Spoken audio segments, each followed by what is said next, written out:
Hi friends, welcome to my channel. ఇప్పుడు నేను చదివి వినిపించబే చందమామ కథ పేరు నమ్మకం. వీరాచారి అనే ఆయన ఘనవైద్యుడు. ఆయన హస్తవాసి మంచిదని అంతా చెప్పుకుంటారు.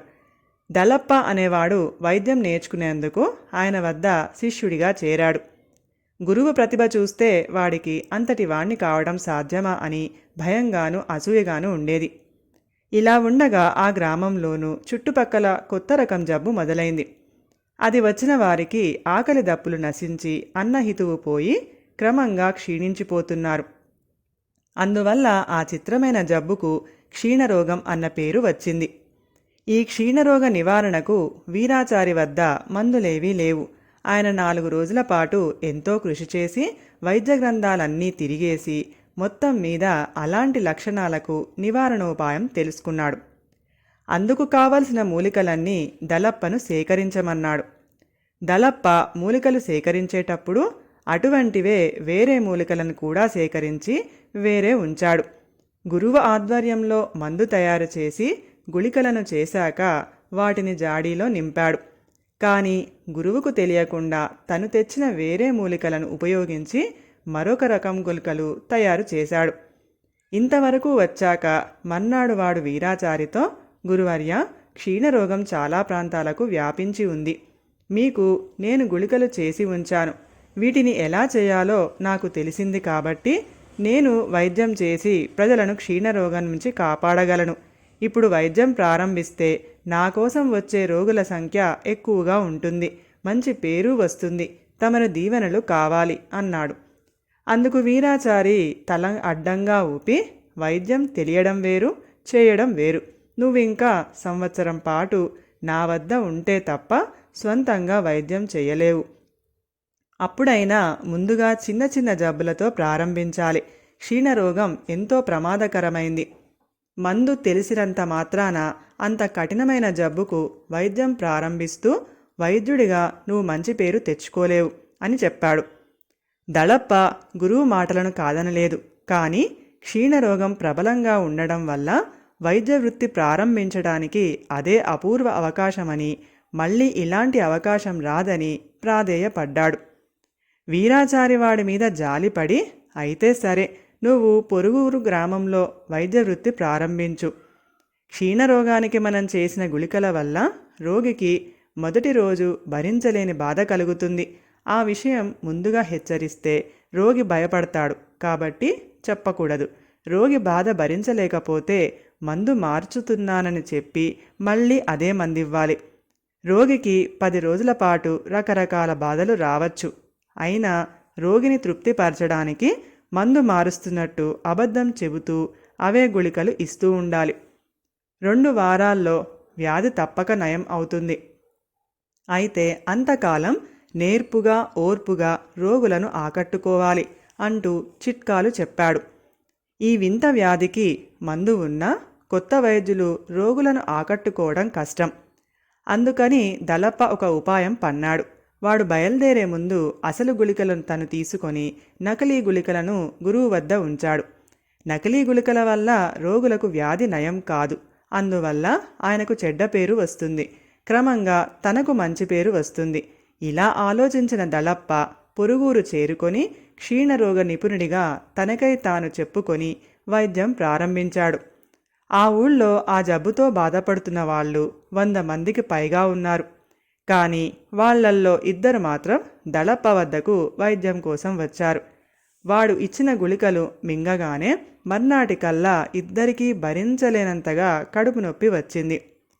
దళప్ప రోగుల ఇంటికి వెళ్ళి భయపడవద్దని, మందు మారుస్తున్నానని, ఎలాంటి ఇబ్బంది వచ్చినా 2 వారాల పాటు తన మందును భరించమని, అప్పటికీ తన వైద్యం పనిచేయకపోతే ఊరు విడిచిపోతానని నచ్చజెప్పాడు. రోగులు సరే అన్నారు.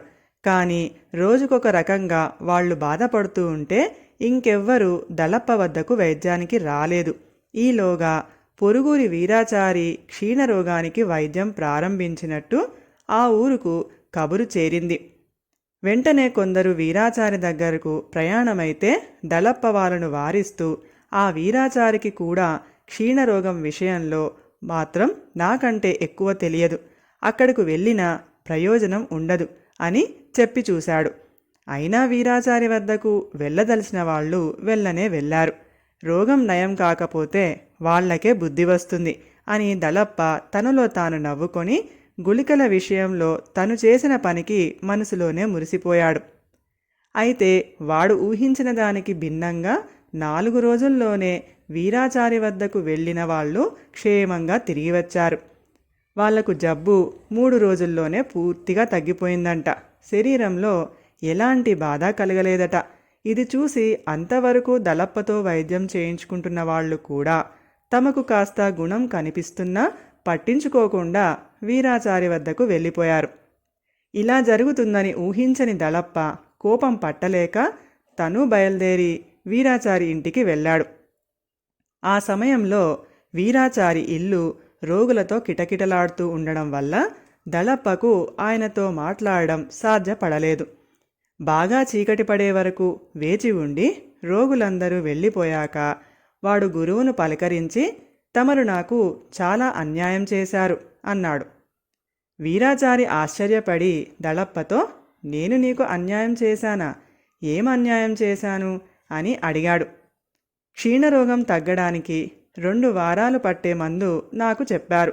అది కూడా కొద్ది రోజులు రోగిని తీవ్రంగా బాధపట్టే విధంగా. మీరేమో సునాయాసంగా 3 రోజుల్లో జబ్బును తగ్గించే మందును వాడారు. అందువల్ల రోగులెవ్వరూ నా వద్దకు రావటం లేదు అన్నాడు దళప్ప. ఇది విని వీరాచారి ఆశ్చర్యపడి, నువ్వు తయారు చేసి ఇక్కడ వదిలిపోయిన మందునే నేను రోగులకు వాడుతున్నాను. ఈ మందు విషయంలో నేనేమీ నీ దగ్గర దాచిపెట్టలేదే. ఏ ఏ మూలికలు అవసరమో వాటిని ఏ ఏ పాళ్లల్లో కలిపి మందు తయారు చేయాలో అంతా వివరంగా నీకు చెప్పాను. నీ చేతనే ఆ మందు తయారు చేయించాను కూడా అన్నాడు. ఈ మాటలు వింటూనే దళప్ప తెల్లబోయాడు. అంటే తెలియకుండా తను చేసిన మందు వీరాచారి మందు కంటే గొప్పదన్నమాట.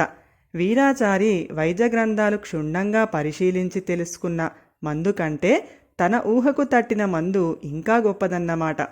ఈ విషయాన్ని దళప్ప వీరాచారికి చెప్పి, గురువర్య, నా ఊహకు ముందు మీ వైద్యశాస్త్రం తీసికట్టు. ఇక నుంచి నాకు తోచిన మందులు తయారు చేస్తూ ఉంటాను. వాటితో మీరు రోగులకు వైద్యం చేయండి. మీ ఆదాయం ఇంకా పెరుగుతుంది. నా గొప్పతనాన్ని గుర్తించి మీ ఆదాయంలో నాకు సగం వాటా ఇవ్వండి అన్నాడు ఉత్సాహంగా. ఆ మరుక్షణం వీరాచారి ముఖం కోపంతో ఎర్రబడింది. ఆయన తీవ్ర స్వరంతో, మూర్ఖుడా, క్షీణరోగానికి నేను చెయ్యమన్న దానికి బదులు వేరే మందు చేసి ఆ విషయం నాకు చెప్పకుండా దాచిపెడతావా? నీది క్షమించరాని నేరం. ఇందుకు నిన్ను న్యాయాధికారికి అప్పగించవలసి ఉంది అన్నాడు. గురువును ఏనాడు అంత కోపంలో చూడని దళప్ప భయపడుతూ, నేను చేసిన మందు మీకు మేలే చేసింది కదా అన్నాడు. వీరాచారి శాంతించి దళప్ప తయారు చేసిన మందు వివరాలు తెలుసుకొని, ఇందులో క్షీణరోగాన్ని కుదిర్చే ఔషధాలు లేవు. ఈ మందును నువ్వు క్షీణరోగులకు ఇచ్చి ఉంటే చచ్చి ఉండేవారు. ఈ క్షణం నుంచి ఈ గుళికలను వాడటం మానేస్తాను. రాత్రికి రాత్రి అసలు మందును తయారు చేసుకుంటాను అని అప్పటికప్పుడు మూలికలను సేకరించి దళప్ప చూస్తూ ఉండగా ఆ రాత్రి ఆయన కష్టపడి మళ్ళీ గుళికలు తయారు చేశాడు. ఆ తర్వాత దళప్ప వీరాచారి ఇంటనే ఉండి ఏం జరిగేది గమనించాడు. క్షీణరోగులు అసలు గుళికలను సేవించి సునాయాసంగా 3 రోజుల్లో మామూలు మనుషులు అయ్యారు. ఇలా ఎందుకు జరిగిందో దళప్పకు అర్థం కాలేదు. అప్పుడు వీరాచారి దళప్పతో, మనిషి జబ్బులకు మందులే కాక నమ్మకం కూడా ఒక్కొక్కసారి అద్భుతంగా పనిచేస్తూ ఉంటుంది. నా మందు మీద నమ్మకంతో, నా వైద్యం మీద గురితో రోగులు నా వద్దకు వచ్చారు. వారి వ్యాధి నయమైంది. కానీ ప్రతిసారి అలా జరగదు కాబట్టి నువ్వు చేసింది చాలా పెద్ద తప్పు. రోగుల జీవితాలతో ఆడుకునేవాడికి వైద్య వృత్తి తగదు. నువ్వు మరే వృత్తైనా చేపట్టు, వెళ్ళు అన్నాడు. గురువు మాటలు నిజమేనని గ్రహించి దళప్ప మారు మాట్లాడకుండా తల వంచుకొని అక్కడి నుంచి బయటపడ్డాడు. కథ సమాప్తం. ఈ కథ గనుక మీకు నచ్చినట్లయితే ప్లీజ్ లైక్ చేయండి, షేర్ చేయండి. మరిన్ని మంచి మంచి కథల కోసం మా ఛానల్ని సబ్స్క్రైబ్ చేసుకోండి. Thank you.